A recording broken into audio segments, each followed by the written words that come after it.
Thanks for tuning in to Hobbs and Horror Movie Review Podcast.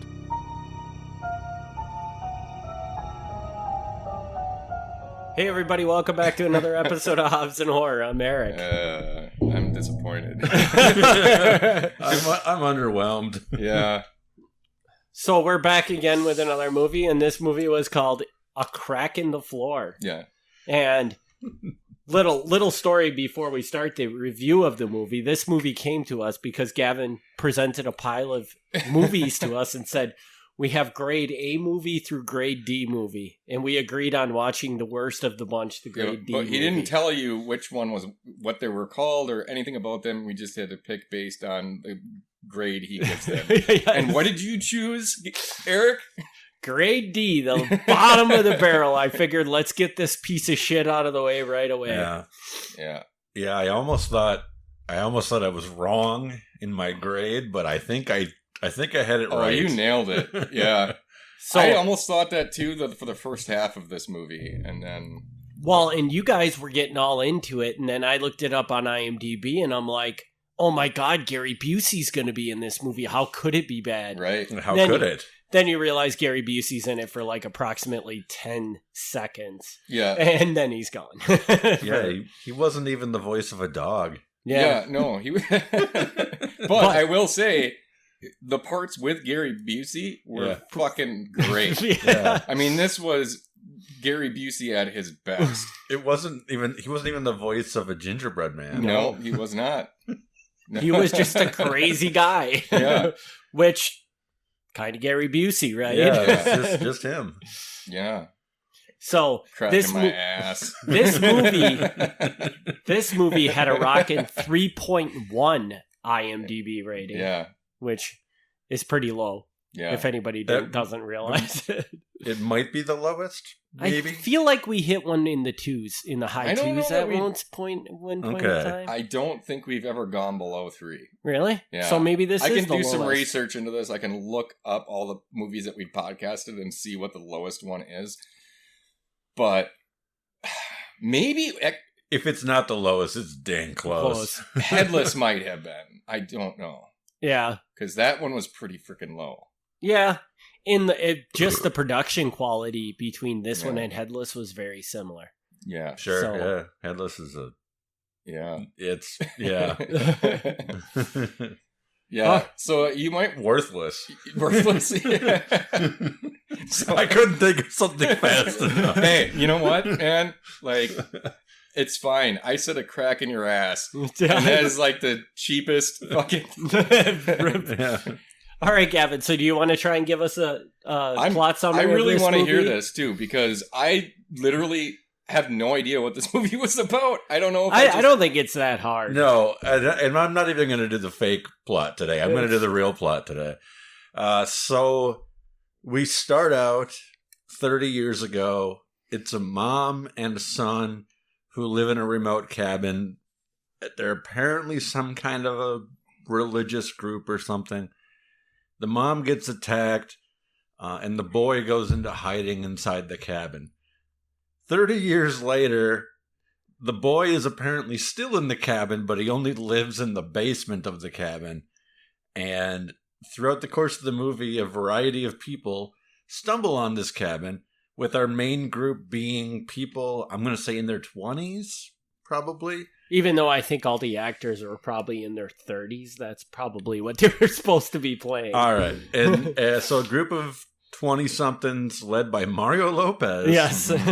Who go on a hiking adventure and decide that they're going to stay at this cabin in the woods, and it doesn't go well for them. And there's some few detours along the way.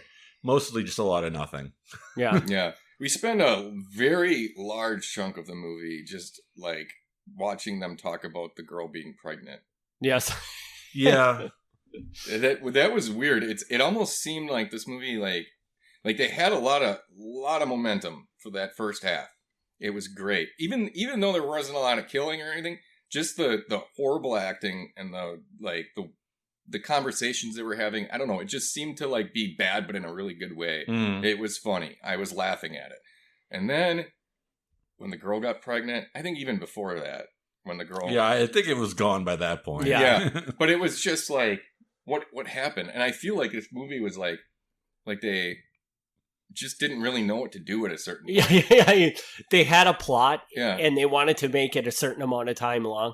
Yeah. So they just like the plot only encompassed like 30 minutes, and then they had to fill in for the rest of the hour, for the other hour of time. Yeah, it's weird because, again, as you're saying, like early on, we have the opening scene with the mom and the kid, and it's done well. It's done well in its cheesy way. Yeah. And then we have them on this drive, the 20-somethings on a drive, and that should be stupid. Like, it's just people talking, driving in a van. Like, it's the stupidest, most pointless thing. But it's done in a way where it's kind of entertaining, I guess. Yeah. So that's all right. But, yeah, then later on, it's like, I don't know what they're going for. Because the one character is pregnant, and they have to have the conversation about that. This other person is a special ed teacher / dancer. Another person's getting their master's in psychology. There's like all this like background about all these characters, and none of it matters. No. Like, there's no reason to get invested in any of these characters at all. No. I think that's where they went wrong, is that they didn't really have anything for... Like, they focus too much on character development, and I think we've talked about this on the podcast before. Like, that's, like, in a horror movie like this, like a slasher movie especially, you don't want character development. Well, I mean, if there's a reason for the character development, it needs to be surface level. Like, okay, yeah, we see this stereotypes work great. Yes, yeah, exactly. Yeah, but yeah, so, like, compared to Friday the 13th Part 2. Okay. I got a point here. I'm not just throwing this out there. I know. It's very, very specific, random. I mean, what about Friday the 13th Part 4? No, Friday the 13th Part 2. Okay. So you got the main girl. I don't remember the character's name, but it's played by Amy Steele. Mm-hmm. And she's a psychology student. But there's a point, because at the end of the movie, she uses that to try to, like, analyze Jason and his mother attachment. Yes. So there's a reason that we care about what she does outside of that camp. But unless you're going to bring something back, I don't need to know the backstory of a character that I know is just going to die. Yeah. It doesn't matter. And especially in this movie. It slows the pace down. That's a very good point. And especially in this movie, because, spoiler, everybody just gets killed in this movie. Yeah. And I felt like when it slowed down, I felt like, oh, they must be building up to some like explosive end to this movie. And that never really came, because the killings were very underwhelming. Mm-hmm. There was really no struggle to survive, because it was just like, once you ran into this guy, you just got killed. Yeah. And then the movie ended. Yeah. So. And the kills were terrible. Yeah. Yeah. Well, and you have to admit that was a budget thing. It is. But even a budget thing, I think they could have done more. I feel like they could have shown a little more, even with the budget. Don't you think? I mean, we've seen bad movies that somehow still pull it off. Yeah.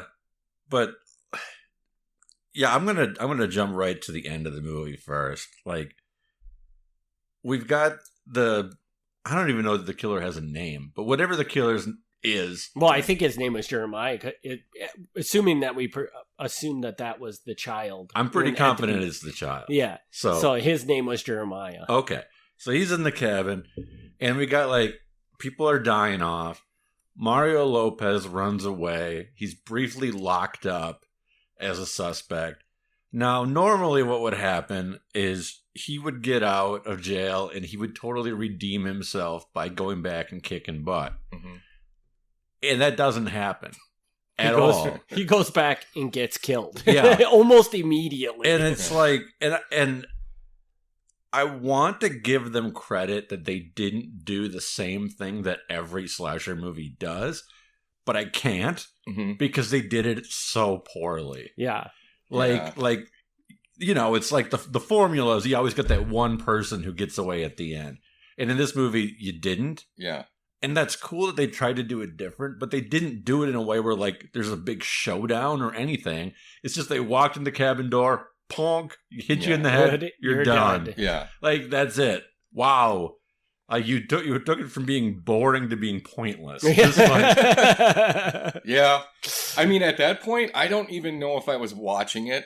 no, I'm pretty sure at that point you had tapped. Yeah, I might have tapped out. To Messenger so it's or whatever. hard for me to comment on that. But I agree, though. Like, it's like they did everything wrong. I feel like you said, like, it's like you want to give them credit for certain things for going a different route. But then when they did that, it was just like, but it kind of made you think like, oh, this is why no horror movie goes that route. Right. Because it just ends up terribly. Yeah. But I'm going to flip it and reverse it here and go back to the beginning. Wow. Of the movie. Yeah. And because there was a beginning of this movie. There was. And it was a very solid beginning, in my opinion. And I find myself defending a lot of rape scenes in this podcast. Okay. But I'm gonna say that this was a very entertaining rape scene if you can handle rape scenes, because at no point do they take their clothes off. Yeah. They don't even unzip their pants. Yeah. It literally is just and the guy's wearing fucking overalls. I don't feel right endorsing the idea of an entertaining rape scene. No, right. But but if there was such a thing, this would probably be it. Yeah. I mean, this was like ridiculous. And not to mention that it lasted like 4.5 seconds, maybe. Yeah. And then it was not even like, it's not so much a rape as like a dry humping. Because her skirt is on, his overalls are on. He just kind of goes, and then rolls over. Yeah. So it's like, I don't know really what that was. Yeah. But, I mean, rape scenes generally are not funny.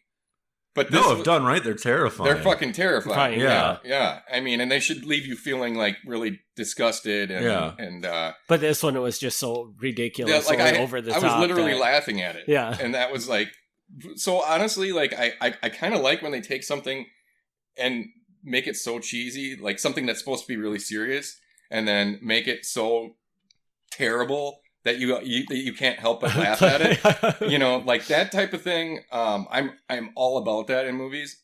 So I enjoyed that, and I really thought when that happened, wow, strap in, we are in for a ride. This is going to be a good fucking and whatever. Not a good movie, but you know. Yeah, very entertaining, and so I was really disappointed at the halfway mark when it just started going way downhill. I'm really curious, and tell me what you guys think of this. Do you think like that first half of the movie could have been like a short film, and then they tried to take the short film and make it a full-length film? I don't think so. I think it's just that they didn't know, they didn't have like they really hadn't thought it out like enough of what, you know. I think they had a like whoever was. This is what I picture is like someone sitting there writing a script.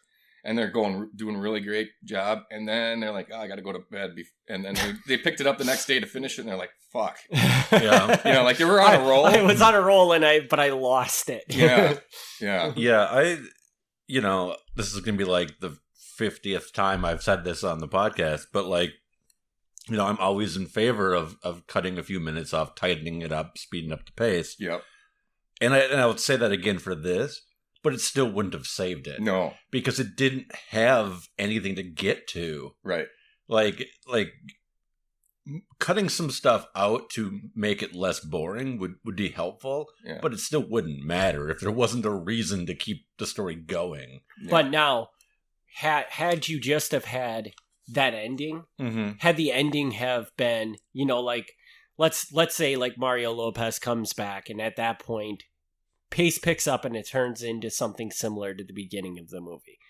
Does that redeem the movie? Because it had that long, boring-ass period, but then built up to something. I don't know if it redeems it, but it would have made a big difference. It still would have been bad. Like, you can't really forgive a movie for being boring. That's just unforgivable. But if it came back and you had one of those great ending even if Mario Lopez dies, but you had one of those great battles where the killer's got a pickaxe, Mario Lopez has something, and they kind of do a little sword fight for a few minutes, and then he dies.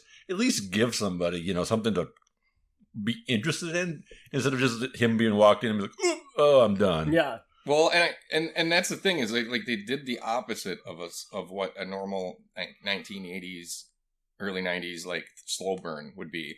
Instead of it like, and that's where I think if you know anything about film, if you're going to do a slow burn, then like you have to leave the audience like because the audience is thinking about that last half hour of the movie when they get done, and so you have to really have a strong third act. Like you have to have something that's going to and be impactful if you're gonna be slow starting out. This movie did the opposite.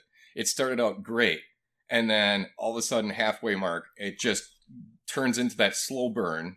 But then it never redeems itself. It never and picks that's back up. I guess what I'm saying is had they redeemed themselves at the end and had that colossal ending like the beginning was, would that have how much of that? Yeah. What would our conversation about this movie be completely different? I don't think it'd be completely different. But I do think that it's forgivable. Like, so, like, some of the Hatchet movies are like this, where there's just not a lot going on. It's like pointless conversations and shit like that. And it's just filler. And then, then all of a sudden all the killing starts. But sometimes, like, I think it's Hatchet 2, where I watched it and I was like, God damn, please get to something, And it eventually does. And then I'm like, okay, this is fine. But at the same time, when it goes too long, like either people are going to turn it off before it gets good, or it's not, it doesn't make up for it. You know? Yeah. And I totally think too, another big part of this is that boring ass part would have been a lot better because during that boring phase, there was still, at a certain point, there was still people dying, but you really never saw anything. There were moments where I'm like, well, I think that girl is dead now. Yeah. Because, like he was in the room and then they switched off to something else and it's like, well, he must have gotten her. But I mean, had they have damped in some decent kill scenes in the middle of this boringness, that also might have just...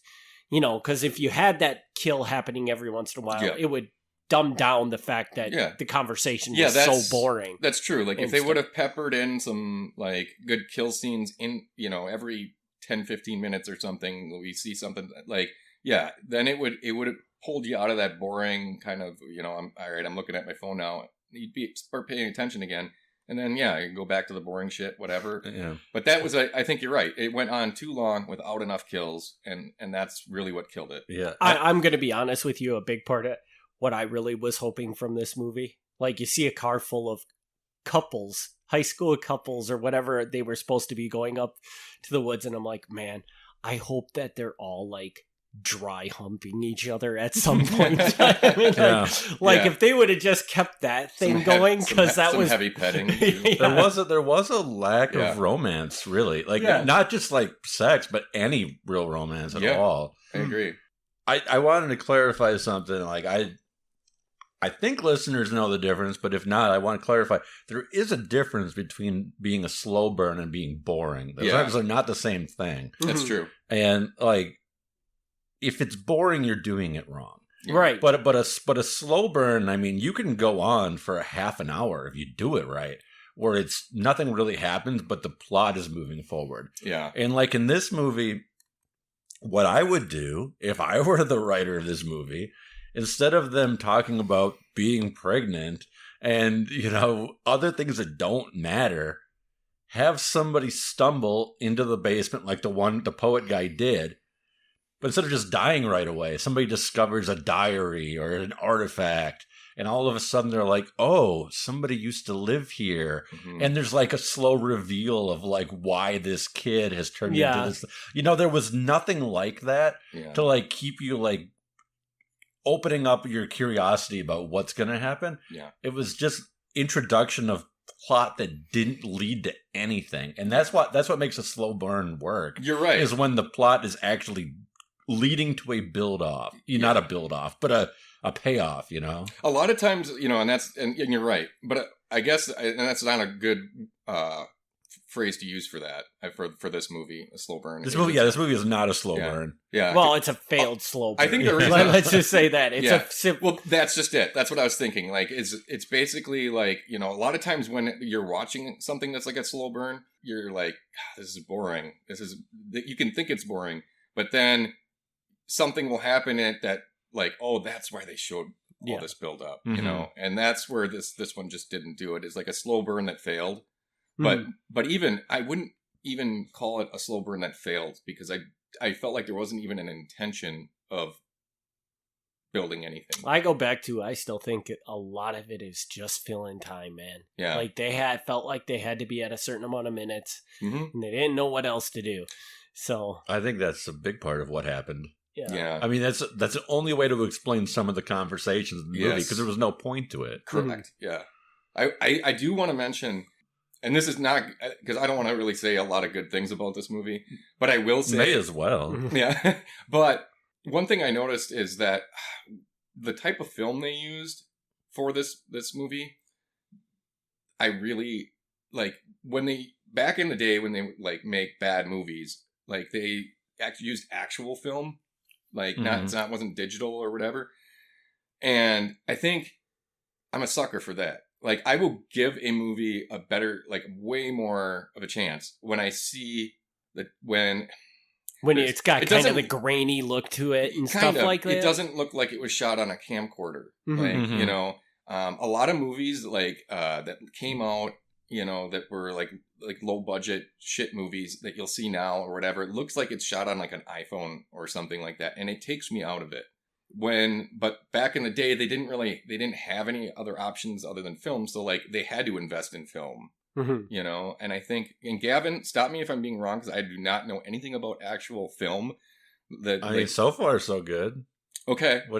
I don't know where you're going with this. Well, but so far so good. I'm kind of talking out of school because I don't know enough about like the progression of film. I couldn't tell you if this movie was shot on film or not. I have no idea. Yeah. But I just noticed there's like a different like it's a very different look to it. Yeah, and that look is like I enjoy it, you know. And in my experience, that look is a very high-end independent film. When I say independent film, I don't mean like anything you'll see on DVD. It's like usually you have to go to a film festival to see that kind of thing. But that's like on the top end of what they use typically.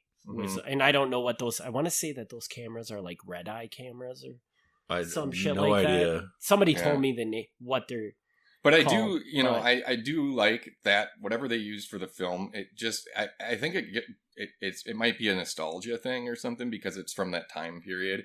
Yeah, and I don't know if this was shot on film or shot on video. I'm not sure. I think it could have been either one. I would be surprised if it was shot on film, but if they succeeded in making it look good, then I guess they succeeded. So yeah, so that's about the only good thing I mean, other than the dry humping. That was pretty humorous. And had they really dragged that out, I think that would have been funny. It would have. They could have used that over and over again. Yeah. And it would have been great. And and it's never acknowledged. It's never, you know, they just like every now and then there's, and especially if they would have added like really good romantic, like sex music. And then like, you know, like the pregnant lady and the dudes like start banging, but they're just fully clothed, you know? Yeah. And if they would have added more clothes too, like maybe it gets cold, so they put on a jacket, and you know, maybe I don't know, you know, but just add to it, make it even worse. And there was a lot of things that they put into this movie, so I don't even know if you guys remember this, but you remember at the beginning, the sheriff went to like the pond and found like 22 cars. Yeah. And I assume that was all. They explained it later. Did they? Yeah, I did. Completely must have missed that. Was it? I assume that those were the Jeremiah's victims, and he was dumping the cars in the. Yeah, later on, the deputy is reading off that thing that I thought looked like he was reading from like an earthquake chart or something. Yeah, you're right. But no, he was reading off all the missing persons reports, and they matched up with the car numbers. Yeah, okay. Because that's what I figured, but they never really went back to that, and I don't know. It was just there was so many holes in it. Yeah. That you know they set up a lot of You stuff. could drive 20 cars through those holes. Yes, you could, because they could have done a lot with a lot of the things they set up, but they just kind of abandoned them and I don't talked know about why, the girl but- being pregnant instead. Yeah, why was the guy scuba diving in the lake in the first place? I don't know. Yeah. That scuba diver is great though. When he Yeah, gets out, I see. The way he was talking. Yeah. I mean, that's what I love is when it's like the acting is so terrible that it's like they're I don't know. It was great. And the whole gas station Yep. chicken guy, I mean, that was Yeah. great. And then the Gary Busey covered in blood and mustard. Mustard. I mean, I don't know if he was actually covered in blood, but I don't know, but he definitely had like a mustard type substance on his mouth. face, yeah, and then it looked like he was covered in blood, but Yeah. being that he had mustard on his face, you couldn't rule out it was just all ketchup all over him Yeah. too. Right. Yeah. So so we gotta say this though. He shows up. Apparently, his job is the chicken I know. head chopper or something. Yeah. I know where you're going with this, and I'm Okay, do it. and so first there's that, but then like this one of the main characters, I don't know the characters' names, but Yeah. the young lady is having an issue, so he hands her a chicken wing. And tells her to use it as a suppository for 10 minutes, Yeah. which is weird. And I have no idea if this is in the script or if this is just Gary being Gary. But then later, he's talking to the one-armed fried chicken guy. And they're going off on this spiel about how a plane is flying by. And Gary has to get on that plane to go to Brazil to hang out with the monkeys because you know what you can do with monkeys. And I would be willing to bet Yeah. none of that was scripted. No, it seriously, it is so Gary Busey that it can't be scripted. Yeah. There's nobody would come up with those lines Unless except he him. was writing it, Yes. unless he wrote his lines. Yeah. Yeah.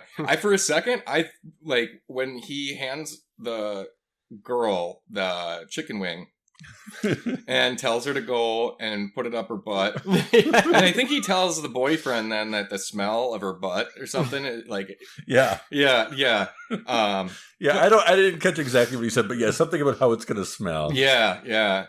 When for a second, I was thinking the girlfriend was actually going to the car to put it in her ass because they don't show her in the scene after that. Like, and then they eventually they come back to her, and I'm like, oh, okay. And then I think he grabs her and runs off. But up to that point, I'm literally sitting there like, is she putting this chicken wing in, like when a stranger comes up to you and hands you a chicken wing and says that you need to go when you're upset, like if someone came up to me and did that and was like, go put this up your ass, like I would think that would have been great if she actually did it. It would have really upped the movie. Yeah. It really See, would've. and if they would have left that completely open, Yeah. so you didn't know Mhm. whether she did it or not. And then later on in the movie, during the boring segment, where she was like, Yeah. "Oh man, I gotta go and take this thing out of my ass," Yeah. or something. There you go. Like you just made the movie like 100% better. Yeah, or they could have just like she puts it up her ass, and then later in the movie they're just sitting there and there's some silence, and then somebody's like, "What does that smell?" It would have been great. So But many yeah. missed opportunities. So many in missed the opportunities. movies. But yeah, So- that's where the movie went wrong because that part was so good that then everything after they try to take so seriously Yeah. that pick your tone, man. Like if you've decided that this is gonna be cheesy in a bad way, Mm-hmm. which makes it good, Yeah. run with that. Yep. Don't try to make scary noises in the bushes. Like, come on, just go with it. Yeah. And you're absolutely right, Gavin, because they did start it out as goofy, and then they lost all of it toward Yeah. Yeah. midway through the movie. Like, is there anything goofy at the end of the movie? No. It And went- Not really. Once Past they Gary once they Busey. get to the woods, it just kind of drops off. Yeah, yeah. So like you're right. So like the first half of the movie is like all goofy, and then it just like they decided we're gonna play this like serious. Yeah. Like now we're down to business, Yeah. and we're gonna Maybe it was while it was filming, somebody came in and was like, "This movie is too goofy, and like we need to change it." And then maybe they had to change it at a certain point to make it.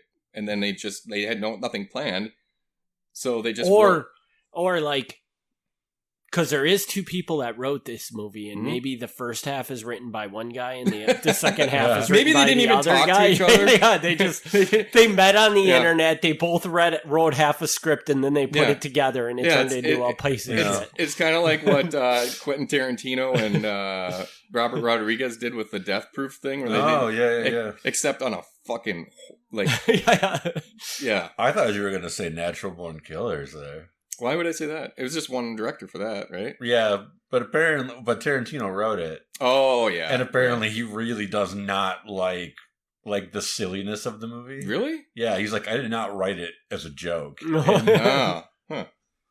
That's too bad because I really like that. Yeah, it worked out great, but he's like, that's not the movie I wrote. So we're gonna do ratings on this one? Oh yeah, yeah. I'm gonna let you guys start because mine's gonna be real low. So. Gav, you up? I can do it. I feel really bad about it though. Yeah. I feel really bad because you like the first half so much. I'm fluctuating. Yeah. Well, here, let's do the ratings this way. Let's give a rating for the first half and a rating for the second half. Okay. Let's do that because otherwise I feel like it's like, how can you be accurate when half the movie was so good, so much better than the second? Yeah. Yeah, and that's the thing. So the first half of the movie, I'm going to have to... I don't want to go too high, so I'm going to say 5. And the second half, I'm going to say 3. So I feel like overall I can give it a 4, but I still feel like that's too high. Yeah. I would feel more comfortable with a 3.5 just because the second half ruined everything about the first half. So overall, somewhere between a 3.5 and a 4. And I feel bad going to a 4. Yeah. So I don't want to come down firm on this one because it's so hard. It is. But if I had to, I guess 3.5. Yeah. That's why I wanted you to go first, by the way. Because it's hard. This is probably the single hardest movie to put a number on. It is. It really is. I've never seen a movie so disjointed in this way, where it starts out solid. And that's why I stand by that. There has to be a story behind why that is. I feel like there is. I think you're on. Or maybe they filmed the first half, burned through all of their budget, and then they just had to put together the second half on a very, very tight budget, and that was the best they could do. Gavin, I'm pretty much right with you. Okay. I think, but the only thing I would say is I would probably, that first half, I would probably give it a little higher. Yeah, I feel like you liked the first half more than I did. Yeah, I liked it, but I think you liked it more. Yeah, I would give that first half, I would give it a 6.3. Okay. And not because it's good in a traditional sense, but just how entertaining it was and how it held my attention, and just the interactions between these people and the bad acting and just how the lines were delivered just had me giggling my ass off for that first half. But after that, I'm going down to probably 3.5. Wow. Yeah. You guys are doing a lot better than I thought you were going to give it. So I'm going to match for the first half, I'm going to give it 5. I think it might be worth more than a 5, but I'm not going to give it to him because it's not a full movie. Mm-hmm. So it just doesn't get anything higher than that. And the second half, I'm going all the way down to a 1.5. That's because fair. It's not just, I don't know if it's 1.5 bad, but it's just looking at how much they effed up the second half of it. I can't give them a whole lot of credit for it without, if the director wants to come on here and explain to us why they screwed up the second half so bad, then I'll raise my rating. But until then, I just have to say that you screwed something up big time here, and you don't deserve much more. Yeah, it's really it's really angering. You're calling them out as someone who's watching the movie and is enjoying it. It's really it sucks when you're watching a movie and you're like, oh, this is great, and then all of a sudden it goes completely downhill all of a sudden, and you're like, but you still wait around because you're like, maybe it'll pick back up, maybe, because how do you go for 45 minutes or whatever with a solid like this is great, and then just completely, lose it. And I will say that when the sheriff and Mario Lopez got into the car and started driving back, I'm like, okay, now something's gonna start happening. Mhm. And then they got back there, and I was like, that's what you came up with. Yeah. And I was like, really? You're just Mhm. gonna have them walk in? Because for the listeners, it is literally they walk into the room, instantly are killed, and that's pretty much it. Yeah. And it's like, what? At least like a bad movie that's just bad all the way through, it doesn't hurt as much. Yeah. It's like when they start to get you excited and then they just shit all over the Yeah. place. It's like, fuck you. Yes, and that's I mean, that pretty much sums this movie up. Yeah, I would agree. Because So I don't know about you, Gavin. Yeah. Actually, I think you were even still pretty excited at the beginning too. Not nearly as excited No. as Jason was, but there was a lot of excitement there. And then I was entertained because in the first half, I thought this was going to be one of those sneak under the radar kind of movies Yeah. where you never heard of it. The cover of the DVD looks cheap as hell. Yeah. And then you put it on and it turns out to be the frickin' janitor. Yeah. But this was not that. no, No, there's only one janitor in the world. So, which Yeah. by the way, I had a podcast listener tell me that they started listening to this podcast now, and they're like, I listened to all your episodes, but she's like, I'm not going to buy the janitor because it just sounds terrible. Yeah, So, and I don't. Yeah, that's not a movie that you can find streaming anywhere. So, like anyone who goes out, they have to really invest in this, not Yeah. ever having seen it. yeah. Yeah, So they're like, you guys are funny to listen to talk about it, but I'm not watching those movies. That's I'm fair. like, that's fair. yeah, A lot of them I wish I hadn't watched either. Yeah. Yeah. So all right. Anybody else got anything for this episode, or are we ready to wrap her up? What are we watching? The next one. It goes to you, Jason. Oh, then we So- are watching Silent Rage with Chuck Norris, Yes. which So- I gotta say, like my thrift store finds as of late have been great. I'm finding things to put on to bring to the podcast, and it's great. $1 for a DVD, and I go every week and I find something, and it's always like I always find like a little hidden gem. It kind of reminds me of like back in the day going to like Family Video and spending hours like trying to like pick out a movie. Like that's kind of what this is for me now. Like I go to the bins, I go to the fucking Goodwill bins, and they have so many DVDs. I didn't realize how many people are donating DVDs, but they have so many now. And I think it's just because Blu-ray and everything's come out, and people are just throwing these things out. Kind everybody's of like gone digital, man. Yeah, it's kind of like So- how VHS used to be. Yeah. So it's great, and it works for me because there's like these trash movies. I don't give a shit if I'm watching it in 4K.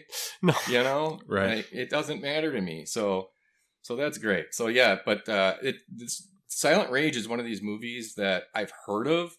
That because it's supposedly it's the only Chuck Norris movie that he's ever done that delved into like weird shit, like paranormal or like whatever you want to call this. This is like It seems like there's science got to fiction. be others, but that's the only one that I'm aware of. Yeah, that's what I've heard, and if that's the case, then that's I think why it sticks out, and why I've heard of it, and it's just kind of stuck in the back of my mind for forever. But Yeah. seeing that for $1, I was like, sure, why not? It's got the And- best damn tagline of any I was movie just ever. gonna say that. Do you remember the tagline? Yeah. What? I might have it slightly off, but it's basically science created him. Now Chuck Norris must destroy him. Yeah. Yep. That's pretty much it. Yeah, I read that and I was like, "That's awesome." Yeah, I know this movie's going to be horrible, yeah. but at least the tagline is Well, awesome. and it's been a minute since I've seen a Chuck Norris movie, Yeah. so this might be. and you can't go too long without Chuck Norris in your life. I Man. watched Yeah. a Chuck Norris movie within the last week. Did you really? I did. I What watched Delta Force. Oh, dude, Delta Force is great.